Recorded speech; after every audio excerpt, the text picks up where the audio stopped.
Okay, let's dive into this one. What does this even mean? Hack your stress response. Hacking in this context means gaining access to, and what we want to try hack is our body's stress. The body only has one stress response. The body's reaction to stress is known as a fight or flight response because it involves our survival mechanisms activated by the sympathetic arm of our nervous system. This enables people and other mammals to react quickly to life-threatening situations, but unfortunately, the body can also overreact to stressors that are not life-threatening, such as traffic jams, work pressure, and family or relationship difficulties. Chronic activation of this survival mechanism impairs our health. Repeated activation of the stress response takes toll on the body and we remain imbalanced. Chronic stress is a state of imbalance and poor tolerance to stress. Research does suggest that chronic stress contributes to high blood pressure, promotes the formation of artery clogging deposits, and causes brain changes that may contribute to anxiety, depression, and addiction. Chronic stress also contributes to obesity, both through the direct mechanisms of causing people to eat more or indirectly decreasing sleep and exercise. Long-term effects of activated sympathetic nervous system causes cortisol levels to be elevated, resting heart rate to be elevated, and increased blood pressure, which all lead to disease and illnesses. It's a state of imbalance. We need to actively rebalance our parasympathetic and sympathetic nervous systems.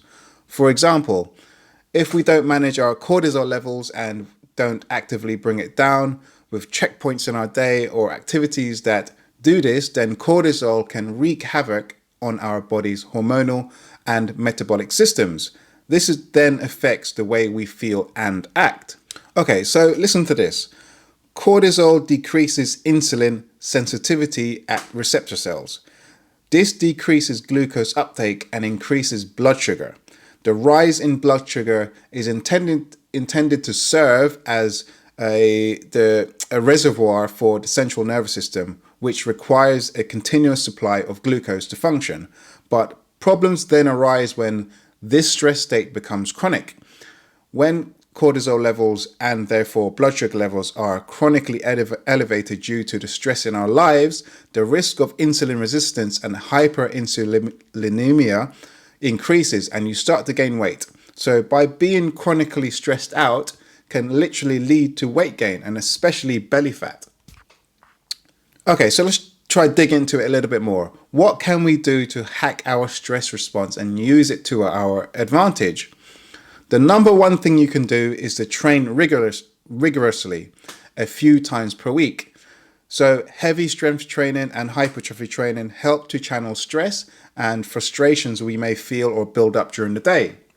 This then allows us to blow off steam, but also use up extra cortisol flowing around our blood system and body.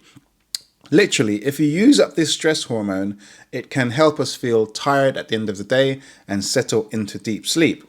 Secondly, we must realize stress is a state of imbalance, and the best way to address this imbalance is to remove any addictive and sympathetic stimulating substances like coffee, alcohol, drugs, social media, people, or even situations. Doing this will allow the body to complete a restorative process whilst asleep. If you are not sleeping 8 to 9 hours per night, your restorative processes are compromised and your sympathetic nervous system is out of balance. And you will feel the effects of this, which will be poor energy levels, weak muscles, and a struggle gaining muscle or strength, insulin resistance, poor sleep quality, sugar cravings, plus even digestive issues and concentration problems. Thirdly, we can hack our stress response by going to stress and learning to use it to our advantage in real time, but also practicing bringing down our heart rate and perceived levels of threat. This practice and exposure elevates our stress tolerance. So when we experience stressful situations in our daily lives, we are more able to remain calm, remain in a state of balance, but also using the heightened alertness to our advantage and not being overwhelmed by it. This is generally hard for many people because as a society, we have become soft. People don't like doing hard things or being uncomfortable. Cold exposure and sauna exposure work best, but generally anything that puts you in a physically uncomfortable environment can work as well.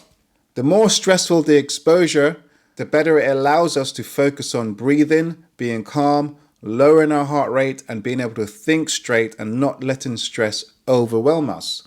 This then trains the body to be able to utilize the cortisol and adrenaline secretion to its advantage instead of being overwhelmed. This adaptive stress response allows us to feel calmer, more grounded throughout the day, but also when adrenaline and cortisol is higher than normal. To be in our optimal state of health, we need an effective communication system between our body and mind. We can cultivate this optimal communication system through the breath. So slowing down the breath slows down the mind and calms down the body. This then allows the mind to hear the signals from the body more clearly. This is paying attention and listening to what is happening inside instead of being dragged about by what is happening on the outside. This process calms the nervous system, activates the internal mechanisms that are for healing, and reverses chronic stress responses that lead to inflammation, premature aging, and illnesses. Deep breathing calms and regulates the autonomic nervous system, primarily by improving the skill of switching between sympathetic to parasympathetic, stress to calm. Box breathing is a technique that can be used to slow down the breath and learn how to remain calm. It can heighten performance and concentration while also being a powerful stress reliever. So when we expose ourselves to cold or heat or stressful situations, utilizing the 4-second breathing in, 4-second hold, 4-second exhale, and then another 4-second hold can be hugely beneficial for rebalancing in real time. Lastly, practicing mindful meditation is proven to have a massive positive impact on short-term and long-term stress levels. Simply learning to sit still and focusing on the breath allows us to practice rebalancing our nervous system.